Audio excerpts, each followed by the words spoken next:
உங்கள் வாழ்வை வாழ. Cheers, a senior living by Casa Grande. Life begins at 50. ராகுல் காந்தி சார் தமிழ்நாடு வந்திருக்கிறாரு, எப்படி பார்க்குறீங்க? விஷன் என்னவா இருக்கும்? தலைவர் ராகுல் காந்தி தமிழ்நாட்டுக்கு வந்தது கூடலூரில் ஒரு ப்ரைவேட் ஸ்கூல் ஃபங்க்ஷனுக்காக வந்திருந்தார். அது அவ்வளோதான்.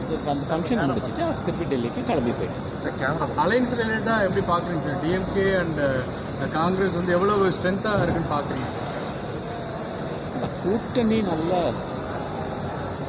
இந்தியா கூட்டணி நல்ல பலமாக தான் இருக்கும். அதில் ஒன்றும் சந்தேகம் எதுவும் கிடையாது. தலைவர் ராகுல் காந்தி அவர் தனிப்பட்ட இதில் ஒரு ஃபங்க்ஷனுக்காக வந்தார்.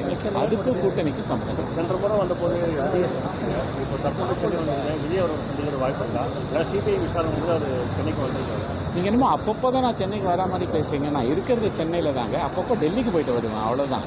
ஸோ இல்லை இந்த மாதிரி எதுவும். சரி, நீங்கள் ஜனநாயகனுக்கு ஆதரவாக வந்து ராகுல் காந்தி வந்து கூப்பிட்டுருக்காரு. ஆனால் விஜய் பெயர் இல்லை. அது வெறும் ஜனநாயகனா ஒரு சினிமாவா ஒரு எல்லாருக்குமான ஒரு கருத்தாக தான் அதை கொடுத்துருக்காருன்னு நம்ம எடுத்துக்கணும்.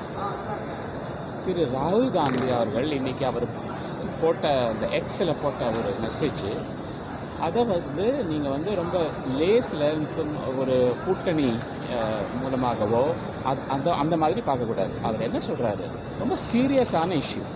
அவர் வந்து ஒன்றிய பாஜக ஆட்சி அரசியல் ஒரு நம்ம நாட்டின் ஒவ்வொரு இன்ஸ்டிடியூஷனும் ஒரு அரசியல் ஆயுதமாக பயன்படுத்தி எதிர்கட்சி தலைவர்களும் எதிர்கட்சிகளையும்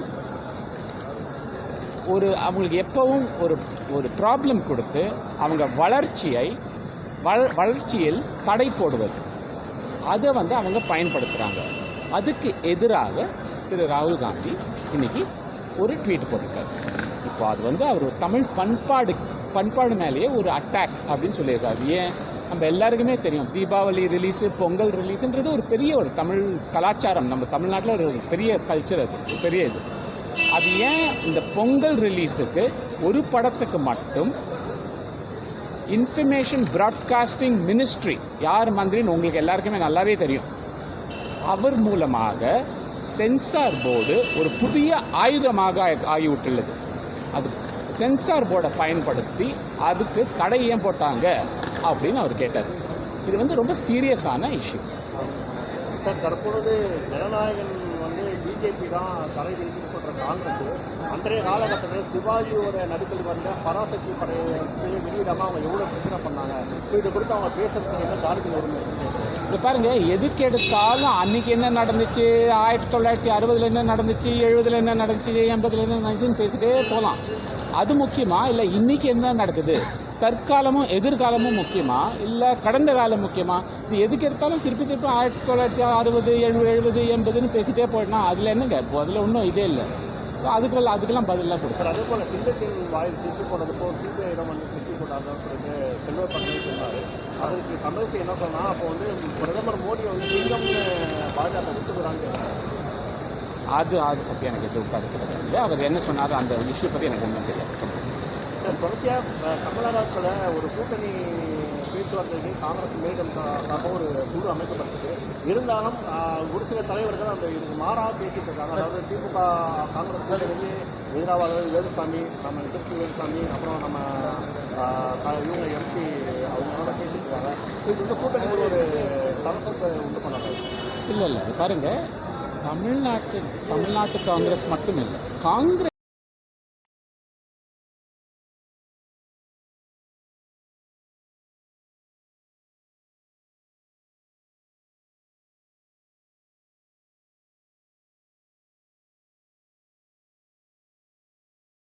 அவ்வளவுதான் டிசிப்ளின். தவிர காங்கிரஸ் தொண்டர்கள் அவங்க மனசுல என்ன கருத்து இருந்தோ அது வெளிப்படையாக சொல்றதுல ஒன்றும் இது பிரச்சனையே கிடையாது. அது பராசக்தி திரைப்படம் காங்கிரஸுக்கு எதிராக இருக்கிறதுனால தான் ஜனநாயக திரைப்படத்திற்கு ராகுல் காந்தி ஆதரவாக பின்பற்றதான் சமூகம் இல்லை.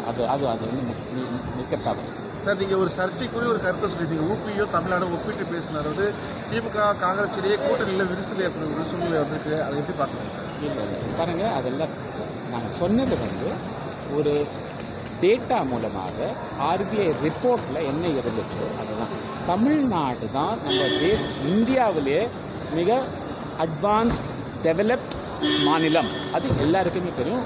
ரொம்ப அதிகமாக மாநிலம் அது டெவலப்மெண்ட்னா தமிழ்நாடு. ஆனால் கடன் சூழ்நிலையை பொறுத்த வரைக்கும் இதுதான் ஃபேக்ட், அவ்வளோதான். இது நான் யூபியில் மகாராஷ்டிரா இல்லை இது யூபின்னு ஒரு குறிப்பிட்டு நான் யூபியை ஒண்டி சொல்லலை, மொத்த தோராயமாக இதுதான் ஆர்பிஐ ரிப்போர்ட்டில் சொல்லுவேன்.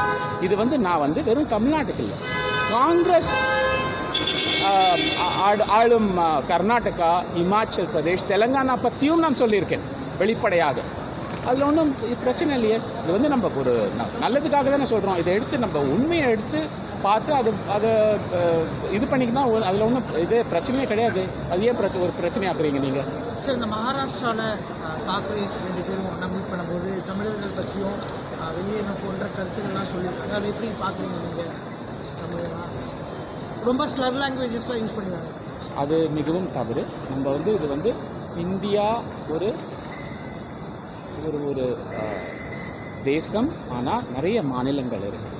நம்ம யூனிட்டி இன் டைவர்சிட்டி அப்படின்போம். ஸோ நம்ம ஒவ்வொரு மாநிலமும் அந்தந்த கலாச்சாரம் இருக்குது, அந்தந்த பாஷை இருக்குது, அந்தந்த மொழி இருக்குது. ஸோ ஒரு மாநில யார் வேணால் எந்த மாநிலத்தில் வேணால் போய் வேலை செய்யலாம்.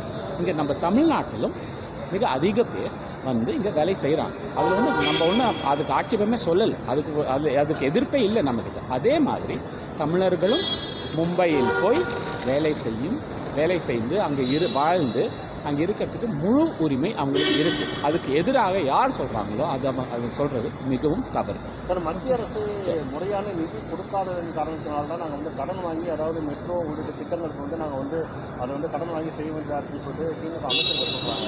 மத்திய அரசு முறையான ஃபண்டை ரிலீஸ் பண்ணால் நாங்கள் கடன் வாங்க வேண்டிய அவசியம் இல்லை. ஒன்றிய அரசு தமிழ்நாட்டு மட்டும் இல்லை, மொத்த மாநிலங்கள் எல்லாத்துக்கும் அது அந்த ஒரு நிதி விலக்கல், அது ஒன்றிய அரசு ரொம்ப ரொம்ப இதாக தான் இருந்திருக்காங்க. அதாவது நிதி டைமுக்கு கொடுக்காம, கோவிட் டைமில் பார்த்தோம், கொரோனா டைமில் பார்த்தோம், நிதி டைமுக்கு கொடுக்காம ரொம்ப நிறைய தடைகள் போட்டுடலாம். அதுக்கும் கடனுக்கும் சம்பந்தம் இல்லை. நன்றி.